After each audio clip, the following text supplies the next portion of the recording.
Assalamualaikum warahmatullahi wabarakatuh. Perkenalkan, nama saya Tari Asda dari S1 Teknik Telekomunikasi 10A dengan NIM 22111010002. Jadi pada kesempatan kali ini saya akan menjelaskan materi mengenai struktur data dalam pemrograman Python. Oke, tentu basa-basi kita langsung ke materinya. Jadi sebelum kita membahas lebih lanjut mengenai struktur data, kita harus mengerti tujuan dan belajar struktur data itu untuk apa sih.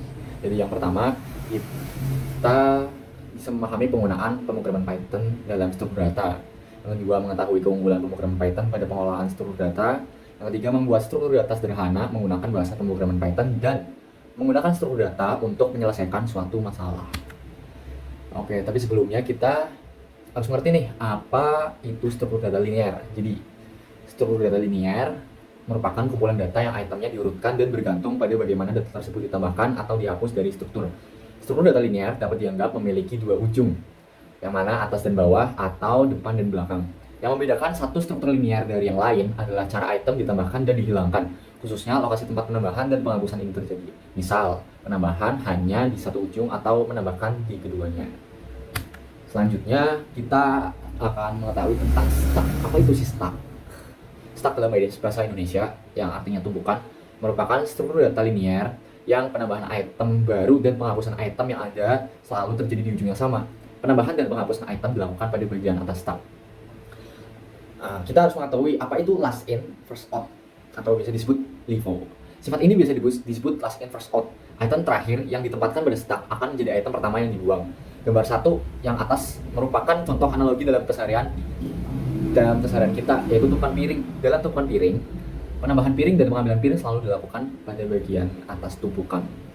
Nah, gambar kedua itu merupakan proses penambahan dan penghapusan item pada stack. Gambar 2 merupakan proses penambahan item pada struktur data stack dengan menambahkan hanya ke atas stack dan menghapus hanya dari atas stack. Item terakhir yang ditempatkan pada stack akan menjadi item pertama yang akan dihapus. Oke, bisa dilihat. Ya, selanjutnya kita akan belajar mengenai operasi pada struktur data stack.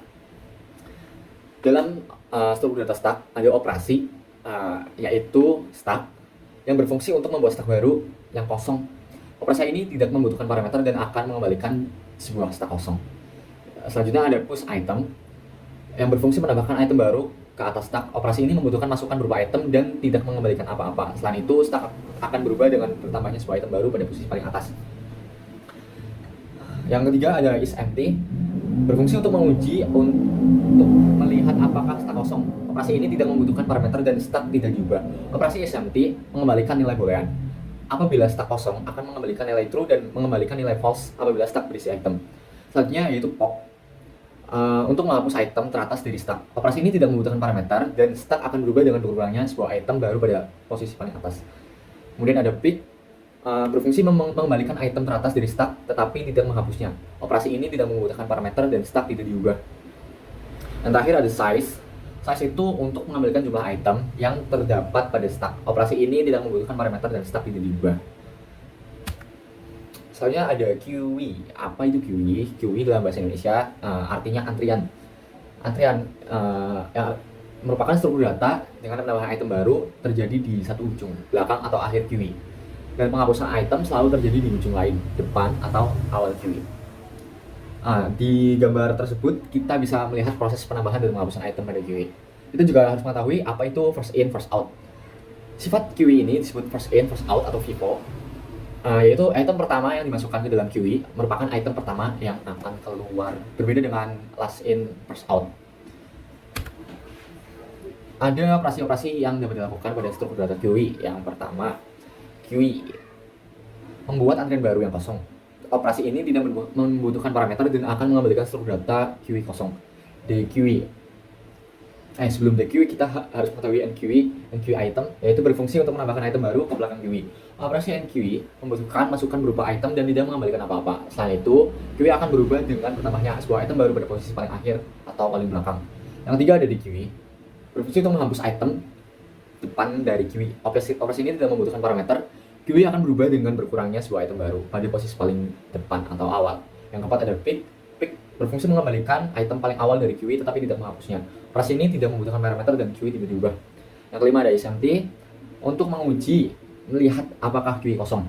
Operasi ini tidak membutuhkan parameter dan QE tidak diubah. Operasi SMT mengembalikan nilai boolean. Apabila QE kosong akan mengembalikan nilai true dan mengembalikan nilai false apabila QE berisi item. Nah, yang terakhir yang keenam ada size yang berfungsi mengembalikan jumlah item yang terdapat pada QE. Operasi ini tidak membutuhkan parameter dan QE tidak diubah. Oke, selanjutnya ada DQE, yaitu double ended QE. Apa sih DQE itu? DQE adalah struktur data linear dengan item ditambahkan dan dihapus dari salah satu ujung, baik depan atau belakang. Item terbaru tersebut akan berada di salah satu ujung. Ada beberapa operasi yang perlu kita ketahui dalam struktur data DQE. Yang pertama ada DQE, membuat DQE baru yang kosong. Operasi ini tidak membutuhkan parameter dan akan mengambilkan struktur data QE kosong. Yang kedua ada add front item, menambahkan item baru ke depan QE. Operasi add front item membutuhkan masukan berupa item dan tidak memberikan apa-apa. Selain itu, DQE akan berubah dengan bertambahnya sebuah item baru pada posisi depan atau awal.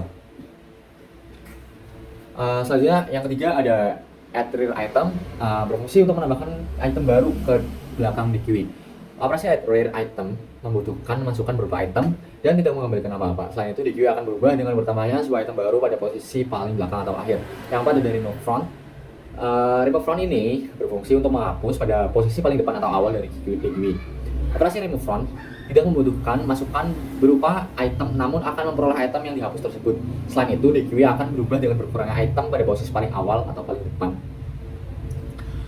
Kelima dari remove rear yang berfungsi menghapus item pada posisi paling belakang dan akhir DQE. Operasi remove rear tidak membutuhkan masukan berupa item, namun akan memperoleh item yang dihapus tersebut. Selain itu, DQE akan berubah dengan berkurangnya sebuah item pada posisi paling belakang atau akhir. Ada dua lagi operasi pada struktur data DQE. Yang keenam yaitu SMT, menguji untuk melihat apakah DQE kosong. Operasi ini tidak membutuhkan parameter dan DQE tidak diubah. Operasi SMT mengambilkan nilai boolean apabila DQE kosong, akan mengambilkan nilai true dan mengambilkan nilai false apabila DQE berisi item. Yang terakhir, yang ketujuh, ada size yang berfungsi mengambilkan jumlah item yang terdapat pada DQE. Operasi ini tidak membutuhkan parameter dan DQE tidak diubah.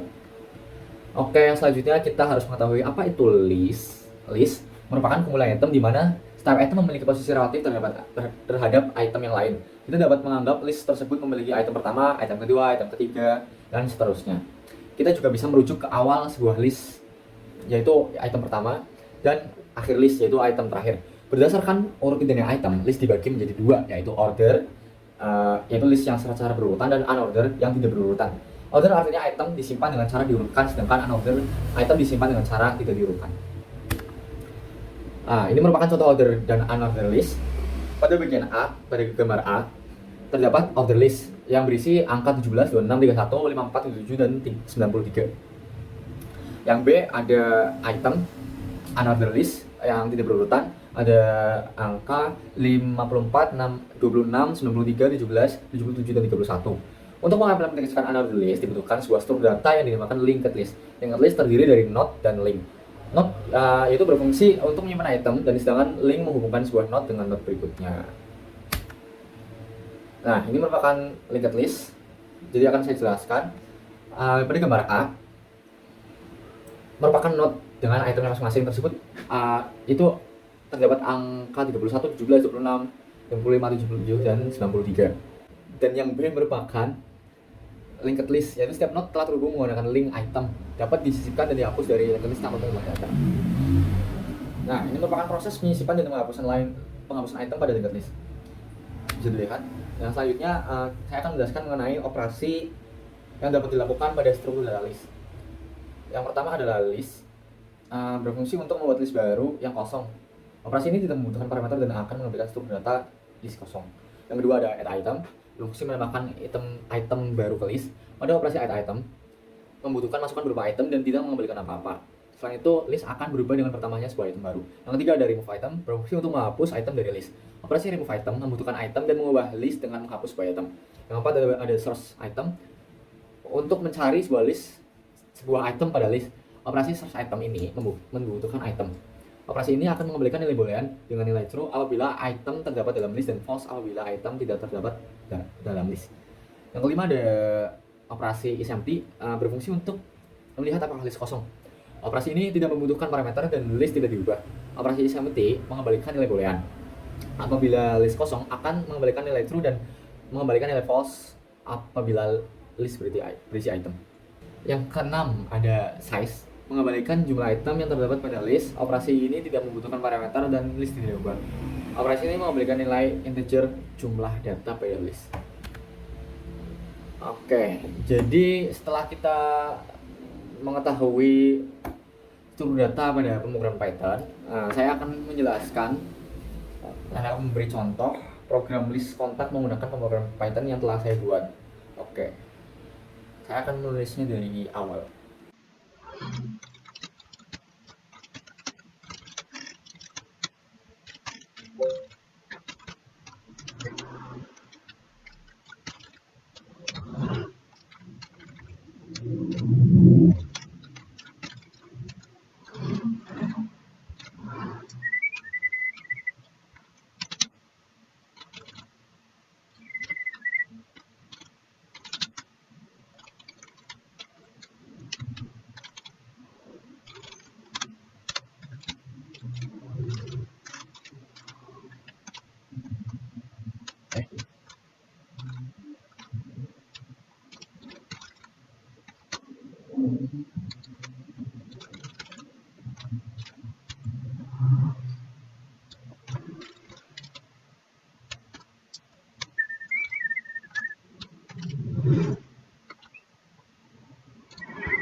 Oke, jadi programnya sudah saya buat.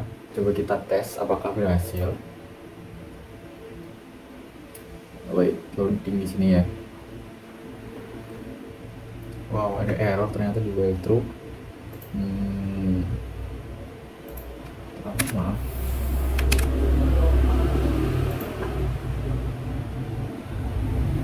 Oke, jadi ketika programnya di run, maka akan muncul selamat datang. Maaf ini typo. Selamat.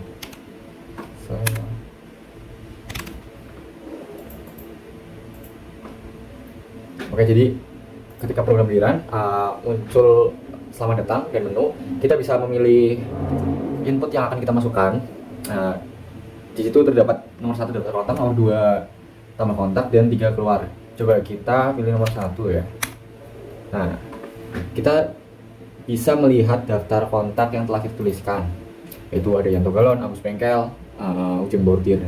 Nah, ketika kita memilih nomor 2 untuk menambah kontak, maka yang keluar adalah input nama. Misal kita tambahkan nomor saya, nomor telepon 0857 aduh 4555 ya. Oke. Nah, di situ tertulis kontak berhasil ditambahkan. Dan ketika kita buka lagi menu nomor 1 daftar kontak, maka nomor yang telah kita tambahkan sudah masuk ke dalam list yang kita buat di awal ini. Gitu. Nanti penjelasannya akan saya jelaskan lebih lanjut. Dan gitu nomor 3, kita inputkan nomor 3, keluar, maka tertulis program telah selesai, sampai jumpa. Oke, begitu kira-kira. Oke, di sini saya akan menjelaskan program yang telah saya buat. Jadi saya akan menjelaskan satu persatu. Dari line pertama ini merupakan komen, tidak berpengaruh. Oke, jadi saya akan menjelaskan program yang telah saya buat. Dari line pertama ini merupakan komen dengan hashtag. Jadi ini komen ini tidak berpengaruh kepada isi program. Kemudian ada nama kontak, ini merupakan list. Jadi kita membuat list nama kontak yang berisi format datanya itu string menggunakan kurung siku ini ya. Kemudian ada list nomor telepon, sama menggunakan kurung siku, juga menggunakan tipe data string. Terus selanjutnya ada def. Def itu untuk mendefinisikan fungsi. Jadi kita mau fungsi daftar kontak yang berisi nanti nama kontak dan nomor telepon. Kemudian ada print untuk menampilkan daftar kontak. For i in range line nama kontak, ini merupakan si i itu dalam range panjang nama kontak. Jadi nama si i ini panjangnya sesuai dengan list nama kontak yang telah kita buat di atas. Oke, terus print ini kita membuat print nama dan nomor telepon dengan format si item ini sesuai dengan urutan list nama kontak. Jadi ketika nama kontak Nyato Galon, maka nomornya itu sesuai dengan urutan yang pertama. Misalnya Nyato Galon item pertama, ini item kedua, ini item ketiga. Jadi urutannya itu sesuai dan bisa bersinkronasi gitu. Kemudian ada fungsi tambah kontak. Di sini merupakan fungsi untuk menambah kontak selain dari list yang telah kita buat. Nanti list yang telah kita buat ini bisa ditambah dengan menggunakan fungsi tambah kontak. Nah, append ini untuk menambah kontak, menambah elemen dalam list nama kontak. Nah, yang nomor telepon ini untuk menambah list dalam list nama kontak, menambah item dalam list nama nomor telepon. Kemudian ini merupakan inputan yang berisi nama dan nomor telepon dengan tipe data string. Kemudian ketika kita sudah menginput keduanya, input nama dan nomor telepon, maka kita print kontak berhasil ditambahkan. Lalu kita print lagi selamat datang. Di sini ada while true. While true itu merupakan kita terus mengexecute program apa print ini ketika masih memenuhi kondisi true. Jadi kita jelaskan di bawah, kita buat lagi menu. Ini merupakan inputan dengan format data integer, jadi hanya angka. Kita tulis pilih menu untuk awalan. Jadi ketika kondisi menu sama dengan 1, kita inputkan angka 1 di bawahnya di pilihan menu, maka akan muncul fungsi daftar kontak. Jadi fungsi daftar kontak yang di atas ini dipanggil ke bawah ketika kita menuliskan input angka 1. Ketika tidak memenuhi angka 1, maka ada kondisi elif. Nah, ketika kita menulis angka 2 pada input, maka akan memanggil fungsi tambah kontak.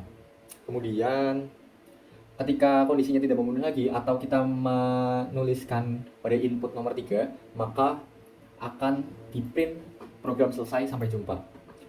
Jadi inputannya itu harus berupa data integer, tidak bisa data string. Kalau kita menginputkan data string, maka yang terjadi adalah error. Nah, kemudian ini merupakan fungsi break. Break itu untuk menghentikan paksa sebuah program pulangan ketika belum waktunya. Nah, kemudian ini ada else. Else itu ketika semua kondisi itu tidak memenuhi, maka akan di-print menu tidak tersedia. Tadi sudah saya jelaskan outputnya, bagaimana ketika kita menginput nomor 1, nomor 2, dan nomor 3. Seperti itu. Terima kasih. Semoga penjelasan saya dapat dipahami dengan jelas. Oke, terima kasih teman-teman buat yang udah nyimak materi yang saya berikan mengenai struktur data pada Python. Semoga bisa bermanfaat. Jangan lupa kita harus ngorbanin diri kita buat masa depan atau nanti masa depan yang akan jadi korban. Terima kasih. Assalamualaikum warahmatullahi wabarakatuh.